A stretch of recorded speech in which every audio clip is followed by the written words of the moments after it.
한국의 공장에 들어선 순간 저는 충격을 받았습니다. 사람이 없다. 일자리가 사라졌다. 아니요, 그건 완전히 틀린 말이었습니다. 여긴 로봇이 일자리를 빼앗는 곳이 아니라 게으른 사고방식이 도태되는 곳이었습니다. 25년간 조립만 하던 작업자가 파이썬을 돌리고 전직 검사원이 AI를 훈련시키고 기계가 아니라 사람의 한계가 바뀌고 있었습니다. 한국은 자동화를 두려워하지 않습니다. 오히려 외쳤습니다. 진짜 문제는 기계가 아니라 변화를 거부하는 인간이다. 이곳에서 저는 인정할 수밖에 없었습니다. 미래는 기계를 두려워하는 나라가 아니라 기계를 이용해 사람을 다시 만드는 나라가 가져간다. 저는 미국 경제 칼럼니스트 제이콥입니다. 한국의 제조 혁신이 실제로 작동하는지 검증하라는 임무를 받고 서울에 도착했습니다. 최근 미국에서는 H1B 논란이 확산되며 외국 인재 없이는 제조업이 유지될 수 없다는 인식이 널리 퍼져 있습니다. 그러나 한국은 전혀 다른 길을 선택했습니다. 삼성전자가 6만 명을 채용하겠다고 발표했을 때조차 저는 이것이 가능한가? 라는 의심이 먼저 들었습니다. 그러나 평택 인근의 한 제조 라인을 방문한 후 제 생각은 완전히 달라졌습니다.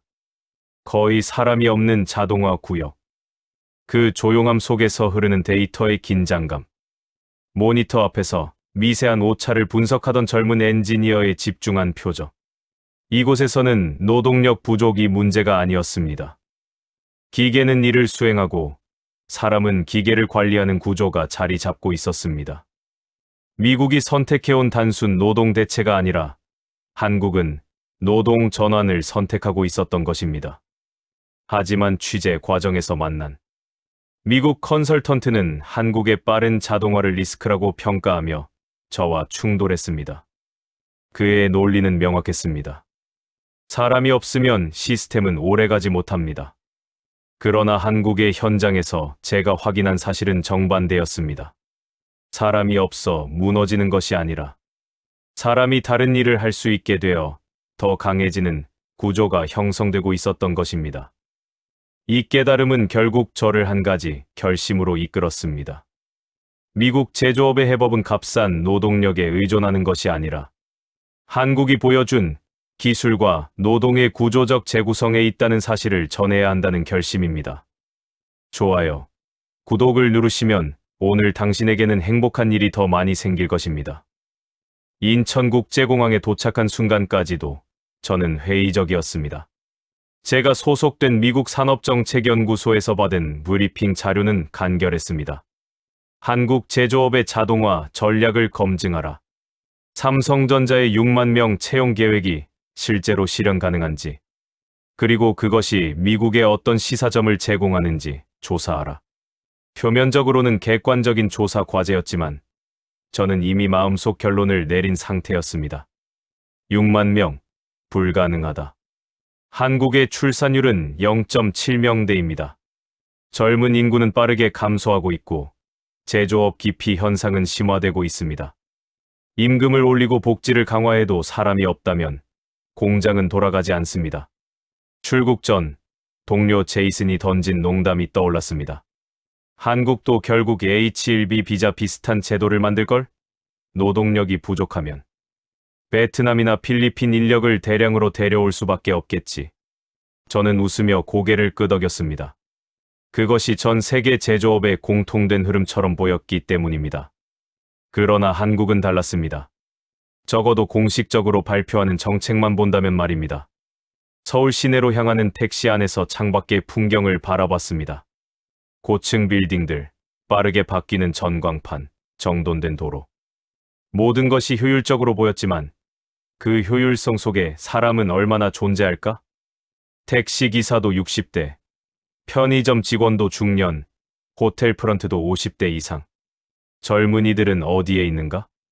그리고 그들이 공장으로 돌아올 가능성은 거의 없다는 사실도 저는 알고 있었습니다. 호텔에 도착해 체크인을 마친 뒤 저는 자료를 다시 검토했습니다.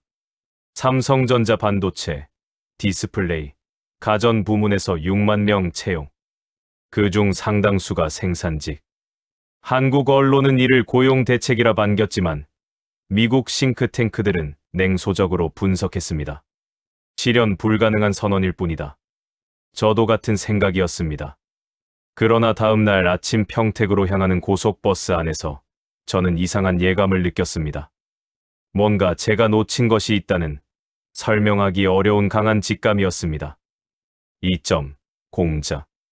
평택산업단지 입구에서 40대 초반으로 보이는 매니저 김민수 씨가 유창한 영어로 저를 맞이했습니다. 환영합니다. 제이콥 씨. 오늘 보시면 많은 것을 이해하시게 될 겁니다. 저는 정중하게 답했습니다. 기대하고 있습니다.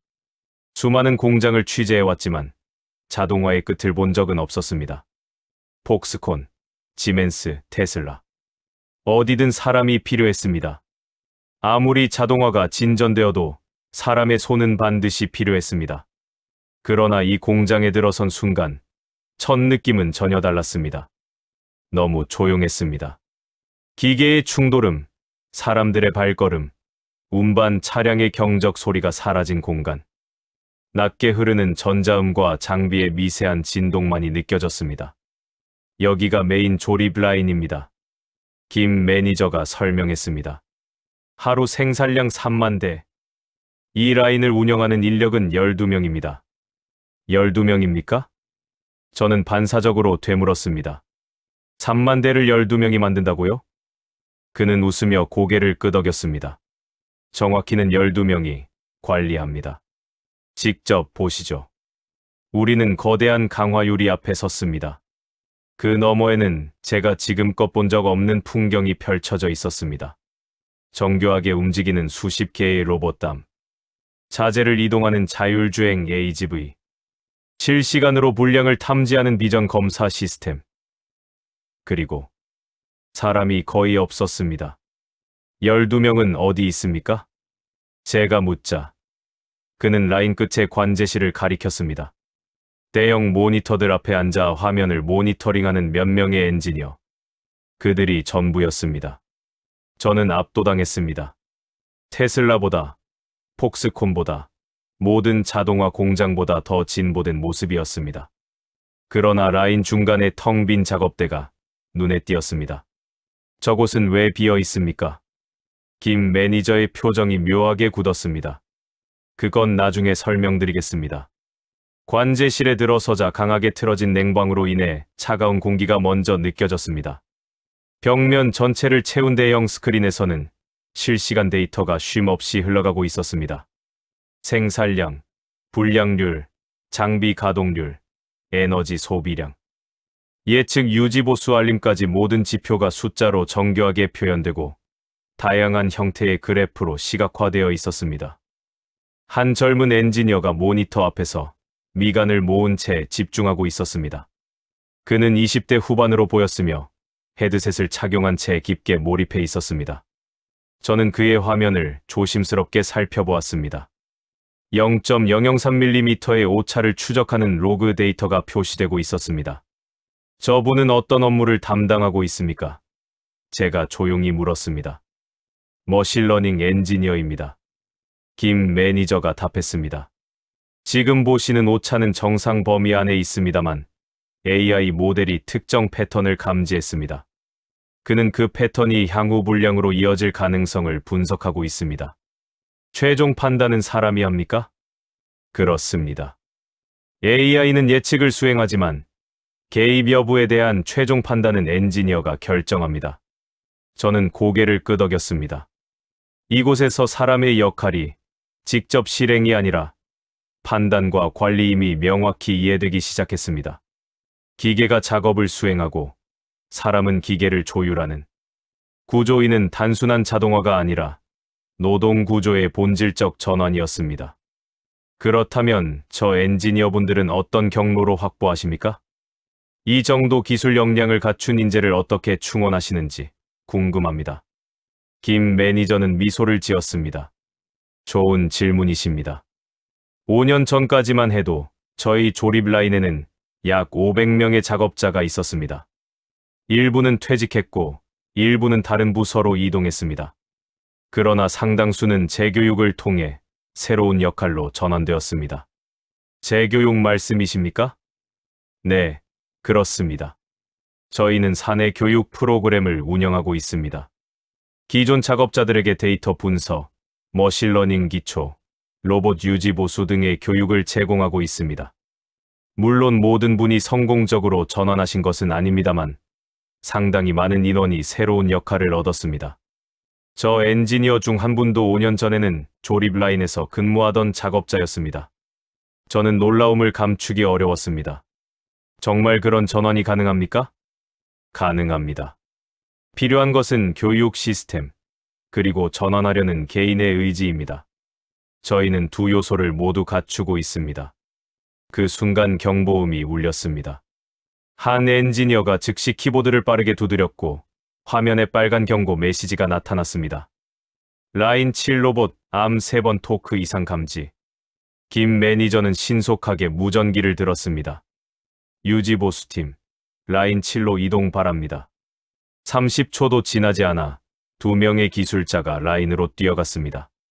그들은 문제의 로봇암을 점검한 뒤 태블릿으로 실시간 데이터를 확인했고 즉각적으로 부품을 교체했습니다. 전체 과정은 약 3분 만에 끝났으며 라인은 단 한순간도 멈추지 않았습니다. 다른 로봇들이 자동으로 작업을 분담했기 때문입니다. 인상적입니다. 저는 인정할 수밖에 없었습니다.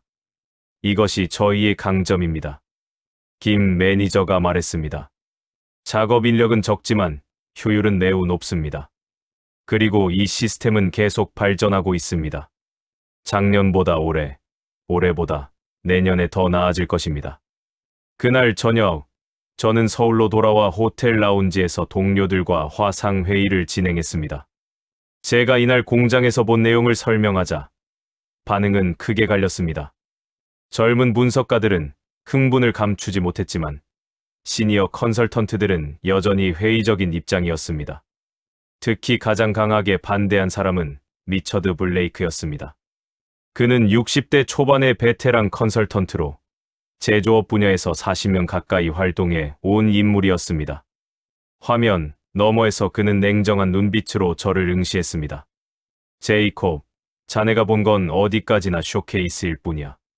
그가 말했습니다. 한국 정부와 기업이 보여주고 싶은 모습만 본 거라고. 쇼케이스라니요.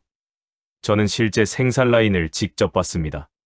하루 3만 대를 생산하는 라인을 말입니다. 그래, 그 라인 하나는 잘 돌아갈 수 있지. 하지만 전체는 어떤가? 한국 제조업 전체 시스템 말이야. 자네는 한 장소만 보고 전체를 판단하려 하고 있어. 나무만 보고 숲을 보지 못한 셈이지. 제가 반박하려는 순간 리처드는 이어서 말을 이었습니다. 자동화는 리스크야. 사람이 없으면 시스템은 오래 버티지 못해. 왜인지 아나? 기계는 결국 고장나고 시장은 바뀌고 예기치 못한 문제는 반드시 발생하지. 그때 필요한 건 유연성이야. 그리고 그 유연성은 사람에게서 나온다. 로봇은 프로그래밍된 대로만 움직여. 예상 밖 상황에서는 아무 역할도 못하지. 하지만 제가 본 시스템은 충분히 유연했습니다. 저는 차분히 반박했습니다.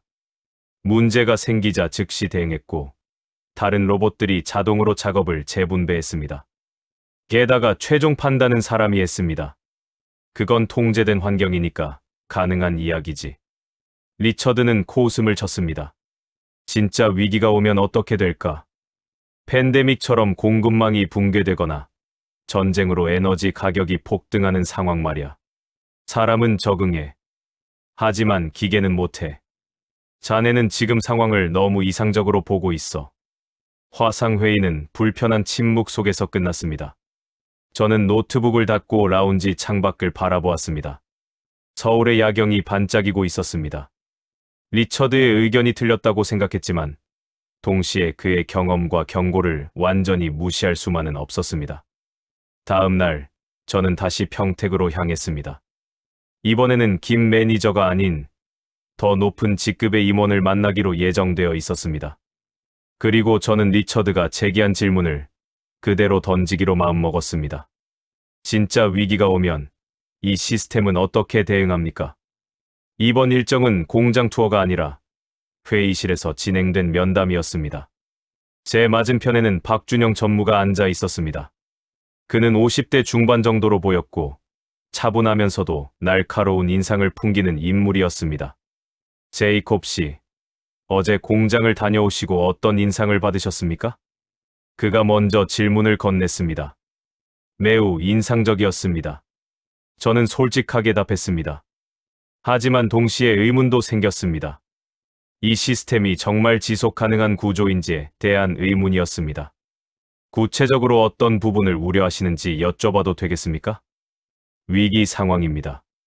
저는 전날 리처드가 제기한 문제를 그대로 전달했습니다.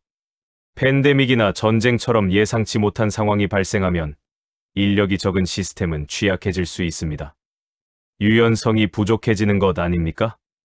박 전무는 짧은 생각에 잠겼다가 고개를 끄덕였습니다. 좋은 질문이십니다. 사실 저희도 같은 고민을 했습니다. 그리고 실제로 3년 전 비슷한 위기를 겪은 경험이 있습니다. 어떤 일이 있었습니까? 반도체 공급 대란이었습니다. 핵심 부품 하나가 약 6개월 동안 공급되지 않았습니다. 전통적인 방식이었다면 생산을 중단하거나 대체 부품을 찾아야 했을 겁니다. 하지만 저희는 다른 선택을 했습니다. 어떤 선택이었습니까? 설계를 변경했습니다. AI 기반 시뮬레이션을 수천 번 돌려서 다른 부품을 사용해도 동일한 성능을 낼 수 있는 구조를 찾아냈습니다. 이후 2주 만에 생산 라인을 재구성했습니다. 만약 현장에 사람이 많았다면 불가능했을 일입니다. 수백 명의 작업자를 재교육해 새로운 공정을 익히게 하려면 몇 달이 걸렸을 것이기 때문입니다. 하지만 저희는 소프트웨어만 업데이트하면 됐습니다. 저는 순간 말을 잃었습니다. 전혀 예상하지 못한 답이었습니다. 자동화가 유연성을 떨어뜨리는 것이 아니라 오히려 유연성을 강화할 수 있다는 주장 생각보다 훨씬 설득력이 있었습니다. 그렇다면 사람의 역할은 어디에 있는 것입니까? 저는 다시 질문했습니다. 결국 사람의 필요성이 줄어든다는 의미입니까? 전혀 그렇지 않습니다. 박 전무는 단호하게 답했습니다. 사람은 절대적으로 필요합니다. 다만 역할이 바뀐 것입니다. 과거에는 사람이 손 역할을 했습니다. 지금은 사람이 뇌 역할을 합니다. 그리고 뇌는 손보다 훨씬 중요합니다. 순간 어제 공장에서 보았던 빈 작업대가 떠올랐습니다. 그렇다면 어제 제가 보았던 빈 작업대는 어떤 이유입니까? 왜 그 구역만 비워두신 겁니까? 박 전무의 표정이 잠시 굳어졌습니다. 그곳은 저희의 실수를 기억하기 위한 공간입니다. 실수라고 하시면 5년 전의 일입니다. 그는 조용하게 말을 이었습니다. 저희는 자동화를 너무 빠르게 진행했습니다. 그 구역에서 일하던 30명의 작업자를 하루아침에 해고했던 것입니다. 재교육 기회도 제공하지 않았습니다. 단순히 보상금을 지급하고 내보냈습니다. 그런데 6개월 후 그 구역에서 문제가 발생했습니다. 기계 자체는 완벽하게 작동했지만 시장이 바뀌었습니다. 새로운 디자인이 요구되었고 라인을 재구성해야 했습니다. 그때 비로소 깨달았습니다. 그 일을 해낼 사람이 없다는 사실을요. 그 작업자들이 갖고 있던 경험과 노하우가 얼마나 중요한지 뒤늦게 인식하게 됐습니다. 그래서 그 작업대를 남겨두신 겁니까? 그렇습니다. 다시는 같은 실수를 반복하지 않기 위해서입니다. 자동화는 사람을 제거하는 것이 아니라 사람을 전환시키는 방식이어야 합니다. 그래서 저희는 재교육 프로그램에 막대한 투자를 했습니다. 그리고 지금은 당시 작업자들 중 일부가 엔지니어로 근무하고 있습니다. 저는 깊게 숨을 내쉬었습니다. 이제 퍼즐 조각이 맞춰지는 듯 했습니다. 한국 제조업의 혁신은 단순한 기술 도입이 아닌 기술과 인간의 균형을 조율하는 과정, 어쩌면 균형의 예술에 가까웠습니다. 6점. 논쟁 경어체 전문 서술체 변환모. 호텔로 돌아온 저는 리처드에게 이메일을 작성했습니다. 오늘 들은 내용을 상세히 전하고 그의 견해를 다시 물었습니다. 답장은 매우 빠르게 도착했습니다. 제이콥, 자네는 지금 속고 있어. 그들이 보여주는 건 성공 사례뿐이야. 실패한 공장은 해고된 노동자들은 자네는 그들을 만나봤나? 한쪽 이야기만 듣고 판단하는 건 위험한 일일세. 저는 그의 지적을 어느 정도 인정할 수밖에 없었습니다. 제가 본 것은 삼성의 성공 사례였고 다른 목소리는 듣지 못했습니다. 그렇다면 실제로 다른 사례도 살펴봐야 했습니다. 다음 날 저는 통역사를 고용해 인천의 한 소규모 제조업체를 방문했습니다. 이곳은 삼성의 협력업체였지만 규모는 매우 작았고 직원 수는 약 50명 정도였습니다. 자동화 수준도 낮았습니다. 대표는 60대 남성이었고 그는 현실을 숨기지 않았습니다. 자동화요. 우리 같은 중소기업은 꿈도 못 꿉니다. 그는 씁쓸한 표정으로 말했습니다. 로봇 한 대에 몇 억씩 드는데 어디서 그 돈을 마련합니까? 우리는 아직도 대부분 사람이 직접 손으로 합니다. 그런데 요즘은 사람을 구하는 것도 매우 어렵습니다. 젊은 사람들은 공장에 오려고 하지 않습니다. 우리 직원 평균 나이가 이미 50대입니다. 이런 흐름이라면 10년 뒤에는 이 공장 문을 닫을지도 모릅니다. 정부 지원은 없습니까? 물론 있긴 합니다. 하지만 절차가 복잡합니다. 서류도 너무 많고 조건도 까다롭습니다. 지원이 대기업에는 쉽게 가지만 우리 같은 곳은 혜택을 받기 어렵습니다. 저는 무거운 마음으로 공장을 나섰습니다. 리처드의 말이 틀리지 않았음을 인정할 수밖에 없었습니다. 모든 공장이 삼성처럼 자동화될 수는 없었습니다. 자동화에는 자본이 필수였고 중소기업에게는 그 자본이 없었습니다. 그날 저녁 저는 다시 박 전무에게 연락했습니다. 중소기업의 자동화 문제는 어떻게 보십니까? 그것이 바로 저희의 다음 과제입니다. 그가 답했습니다. 저희는 협력업체들과 자동화 기술을 공유하는 프로그램을 시작했습니다. 저희가 개발한 소프트웨어를 무료로 제공하고 교육도 지원하고 있습니다. 물론 아직 완벽한 해법은 아닙니다. 하지만 분명한 첫걸음이라고 생각합니다. 그래서 이 방식이 성공할 수 있다고 보십니까? 솔직히 말씀드리면 저도 확신할 수는 없습니다. 그는 담담히 말했습니다. 하지만 시도조차 하지 않으면 결과는 명확합니다. 우리는 실패할 수밖에 없습니다. 제조업 생태계 전체가 함께 움직여야 합니다. 대기업만 살아남는 구조에는 아무 의미가 없습니다. 7점. 또 다른 관점 경어체 전문 서술체 변환부. 일주일 후 저는 뜻밖의 연락을 받았습니다. 미국 컨설팅 회사에서 한국에 파견된 동료 데이비드 첸이었습니다. 그는 저와 비슷한 임무를 맡아 한국에 왔지만 전혀 다른 결론에 도달한 사람이었습니다. 제이콥, 자네 보고서 초안을 봤네. 그는 카페에서 만나자마자 말을 꺼냈습니다. 너무 낙관적이야. 어느 부분이 그렇다는 건가? 제가 묻자 그는 단호하게 답했습니다. 전부. 자네는 한국 시스템을 마치 완벽한 모델처럼 묘사하고 있어. 하지만 현실은 다르네. 자동화 때문에 일자리를 잃은 사람들, 재교육에 실패한 사람들, 적응하지 못하고 떠난 사람들. 그들의 이야기는 어디에 있나? 나도 그들을 고려하고 있어. 저는 조금 방어적으로 답했습니다. 하지만 변화에는 언제나 대가가 따르잖아. 중요한 건 방향이라고 생각해. 한국은 적어도 올바른 방향으로 가고 있어. 올바른 방향? 데이비드는 날카롭게 되물었습니다. 누구에게 올바른가? 삼성에게, 대기업에게, 엔지니어로 전환할 능력이 있는 상위 20%에게? 그렇다면 나머지 80%는 그 사람들은 어디로 갔나? 저는 대답하지 못했습니다. 그의 질문은 전곡을 찔렀습니다. 자네는 성공한 사람들만 보았네. 그는 말을 이어갔습니다. 나는 실패한 사람들도 만났어. 45세에 해고되어 6개월 재교육을 받았지만 결국 택시 기사가 된 사람. 55세에 조기 퇴직 후 퇴직금으로 치킨집을 열었다가 망한 사람.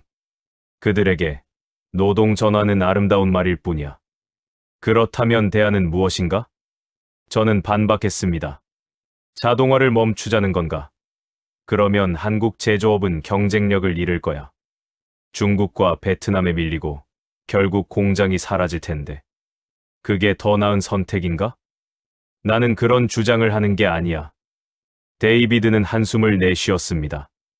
나는 단지 자네가 균형 잡힌 시각을 갖기를 바라는 거야. 한국 모델이 완벽하지 않다는 걸 인정해야 미국이 참고할 수 있지. 장점은 배우고 단점은 피할 수 있게. 우리는 잠시 사일런스 속에 앉아 있었습니다. 데이비드의 말은 분명 옳았습니다. 저는 어쩌면 한쪽으로 너무 기울어 있었는지도 모릅니다. 그러나 동시에 제가 본 것도 진실이었습니다. 한국은 분명 다른 방식의 시도를 하고 있었으며 그것은 충분히 주목할 가치가 있었습니다. 8점 다시 평택으로 경어체 전문 서술체 변환본. 저는 마지막으로 평택 공장을 다시 찾았습니다. 이번 방문은 공식 일정이 아닌 개인적인 요청이었습니다. 김 매니저에게 재교육 프로그램을 받는 직원들을 만나고 싶다고 부탁드렸습니다. 물론입니다. 그는 흔쾌히 허락해 주었습니다.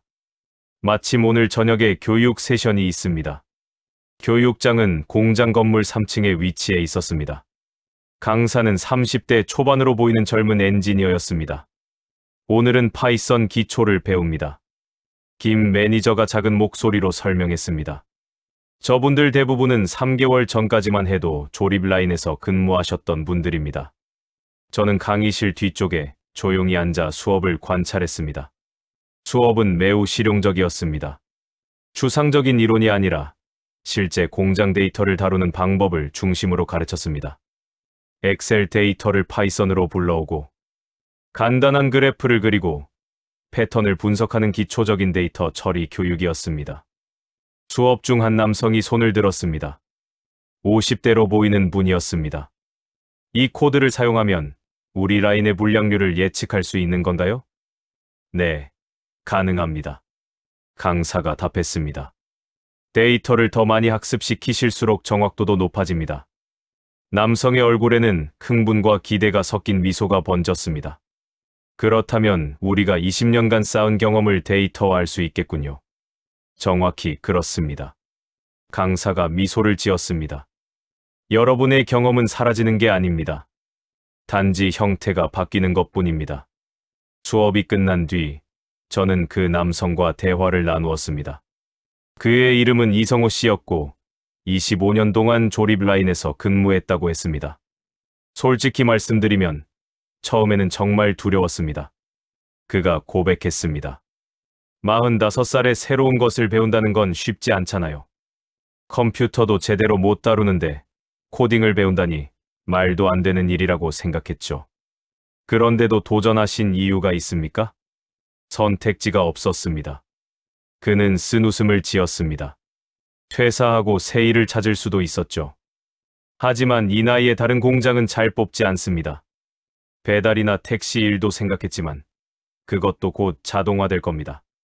그렇다면 차라리 여기서 배우는 게 낫겠다고 생각했습니다. 지금까지 어렵지는 않으셨습니까? 어렵죠. 그가 솔직하게 답했습니다. 처음 이 과정을 시작한 사람이 30명이었는데 지금 남은 사람은 20명입니다. 10명은 포기했어요. 저도 몇 번이나 그만두고 싶었지만 계속 해보자고 마음먹었습니다. 그리고 지금은 신기합니다. 제가 만든 코드로 우리 라인의 문제를 찾을 수 있다는 게 앞으로 성공하실 수 있다고 생각하십니까? 그건 모르겠습니다. 그는 창밖을 바라보며 말했습니다. 하지만 시도하고 있다는 것 자체가 중요하다고 생각합니다. 씨와의 대화를 마친 뒤 김 매니저는 저를 또 다른 직원에게 소개했습니다. 30대 후반의 여성, 정미선 씨였습니다. 그녀는 현재 AI 검사 시스템 팀에서 근무하고 있었습니다. 저는 5년 전까지만 해도 품질 검사 작업자였습니다. 그녀는 차분히 이야기를 시작했습니다. 하루 종일 부품을 육안으로 검사했죠. 눈이 늘 피곤했고 실수도 많았습니다. 그러다 AI 시스템이 도입됐습니다. 두렵지는 않으셨습니까? 처음에는 두려웠죠. 그녀는 솔직하게 말했습니다. 그런데 회사에서 제안을 해왔습니다. 오랫동안 검사 업무를 했던 제가 AI에게 무엇이 불량인지 가르칠 수 있다고 했습니다. 그래서 그 제안을 받아들이신 겁니까? 처음에는 단순하게 불량 여부를 라벨링하는 작업이었습니다. 하지만 시간이 지나면서 왜 AI가 이 부분을 놓쳤을까? 어떻게 해야 더 정확해질까를 고민하게 됐고, 자연스럽게 머신러닝에 관심이 생겼습니다. 회사 지원으로 온라인 강의를 듣고 자격증도 취득했습니다. 지금의 업무에 만족하십니까? 100% 만족한다고는 할 수 없습니다. 그녀는 잠시 생각한 뒤 말했습니다. 가끔은 예전이 그립기도 합니다. 단순했으니까요. 하지만 지금이 훨씬 의미 있다고 생각합니다. 제가 만든 시스템이 우리 공장뿐 아니라 다른 공장에서도 사용된다는 게 매우 자랑스럽습니다. 모두가 당신처럼 성공할 수 있나요? 그녀의 표정이 조용히 어두워졌습니다. 아니요. 제 친구 중 한 명은 실패했어요. 6개월 교육을 받았지만 끝내 따라가지 못했습니다. 지금은 창고 관리 업무를 하고 있습니다. 월급도 줄었고 자존감도 많이 상했다고 해요. 그 친구 생각하면 마음이 아픕니다. 호텔로 돌아온 저는 다시 리처드와 화상 통화를 진행했습니다. 저는 이성호 씨와 정미선 씨의 이야기를 자세히 들려주었습니다. 리처드는 조용히 듣고 난 뒤 천천히 입을 열었습니다. 제이콥, 그 이야기들은 정말 감동적이네. 하지만 그것이 전체를 대표하지는 않는다는 걸 자네도 알잖아. 성공한 사람들의 이야기는 쉽게 들을 수 있어. 하지만 실패한 사람들은, 그들은 보통 인터뷰에도 응하지 않아. 회사도 소개해주지 않지. 자네는 여전히 필터링된 정보만 보고 있는 거야. 그 점은 인정하네. 저는 담담하게 말했습니다. 하지만 리처드, 미국도 문제를 안고 있지 않나? H-1B 비자 늘리자 줄이자 싸우기만 하고 외국 인재 없으면 돌아가지 않는다고 말만 하지. 그게 진짜 해결책인가? 외국 인재 문제가 핵심이 아니야. 리처드는 바로 반박했습니다. 핵심은 교육이지. 미국은 자국민을 제대로 교육하지 않고 있어. 한국처럼 재교육 프로그램에 투자하지도 않고. 그게 근본적인 문제야. 그렇다면 한국 모델에서 배울 것이 있다는 이야기 아닌가? 물론 배울 점은 있지. 리처드는 고개를 끄덕였습니다. 하지만 그대로 복사할 순 없어. 한국은 문화가 다르지. 회사와 직원 간의 관계, 교육에 대한 태도, 변화에 대한 수용성 모두 미국과는 다르네. 한국 모델을 그대로 가져오면 실패할 걸세. 그렇다면 어떻게 해야 한다는 건가? 각자의 방식으로 풀어야지. 리처드가 말했습니다. 한국은 한국 방식대로, 미국은 미국 방식대로. 하지만 핵심은 동일해. 사람에 대한 투자. 기술만 도입해서는 안 돼. 사람도 함께 성장해야 해. 그걸 자네 보고서에 반드시 포함해야 해. 통화를 끝낸 뒤 저는 오랫동안 생각에 잠겼습니다. 그리고 조용히 노트북을 열어 보고서를 쓰기 시작했습니다. 저는 일주일 동안 보고서를 작성했습니다. 제가 본 것, 들은 것, 그리고 느낀 모든 내용을 담았습니다. 그리고 마지막 부분에 다음과 같이 적었습니다. 한국 제조업의 혁신은 기술이 아니라 철학에 있습니다. 이들은 자동화를 노동의 대체가 아니라 노동 전환의 도구로 바라봅니다. 기계가 단순 작업을 수행하면 사람은 더 가치 있는 업무를 해낼 수 있다는 믿음. 그 믿음을 실현하기 위해 막대한 투자가 이뤄지고 있습니다. 재교육, 인프라, 그리고 조직 문화 변화에 이르기까지. 물론 완벽하지는 않습니다. 모든 이가 성공하는 것은 아닙니다. 중소기업이 겪는 어려움도 여전히 존재하며 격차 또한 남아 있습니다. 그러나 중요한 것은 방향입니다. 한국은 미래를 향해 나아가고 있습니다. 주저하지 않고 두려움에 머무르지 않고. 미국은 다른 경로를 선택해야 할 수도 있습니다. 한국 모델을 그대로 복제하는 것은 불가능합니다. 문화도 다르고 시스템도 다르며 역사도 다르기 때문입니다. 하지만 배울 점은 분명히 존재합니다. 기술 도입만으로는 충분하지 않다는 점, 사람에 대한 투자가 반드시 병행돼야 한다는 점, 그리고 무엇보다 변화를 두려워해서는 안 된다는 점입니다. 한국의 공장에는 사람이 적었습니다. 하지만 그 속에는 오히려 미래가 더 많이 존재했습니다. 보고서를 제출한 뒤 저는 인천공항으로 향했습니다. 출국장에서 마지막으로 김 매니저에게 연락을 드렸습니다. 보고서 잘 작성했습니다. 도움 주셔서 감사합니다. 별 말씀을요. 제이콥 씨, 한 가지만 여쭤봐도 될까요? 물론입니다. 미국으로 돌아가셔서 저의 이야기를 어떻게 전달하실 생각이십니까? 저는 잠시 생각에 잠겼습니다. 있는 그대로 전달하겠습니다.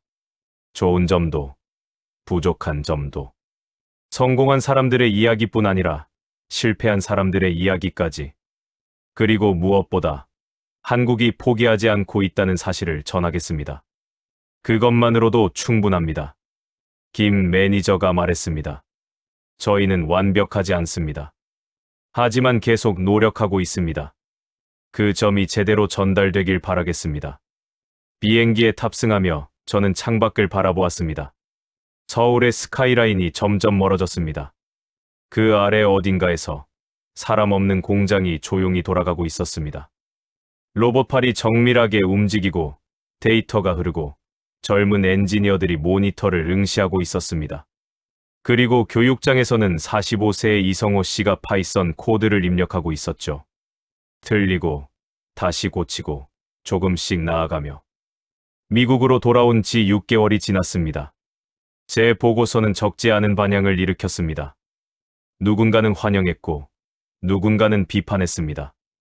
리처드는 제가 여전히 지나치게 낙관적이라고 말했고 젊은 동료들은 오히려 지나치게 신중하다고 평했습니다. 하지만 분명 변화는 일어나고 있었습니다. 일부 제조업체들이 한국의 방식을 연구하기 시작했습니다. 재교육 프로그램을 도입하고 자동화와 인력 개발을 동시에 진행하는 전략을 시도하고 있었습니다.